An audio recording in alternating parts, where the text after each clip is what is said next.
Түркістан, екі дүние есігі ғой. Түркістан, ер түріктің бесігі ғой. Тамаша Түркістандай жерде туған, түріктің тәңірі берген несібесі ғой.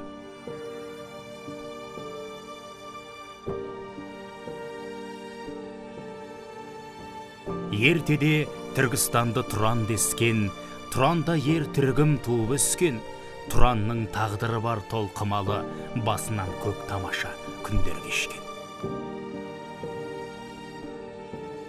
Ертеде оқыс яқсар жейхун сейхун, түріктер бұл екеуін дәрия дейтін, киелі сол екі су жағасында табасың қасиетті бабаң бейтін. Бұл Тұран ежелден ақ алаш жері, Тұрансыз тарқамаған алаш жері. Тұранның топырағында тыныштық тапқан алаштың арыстаны Абылай ері.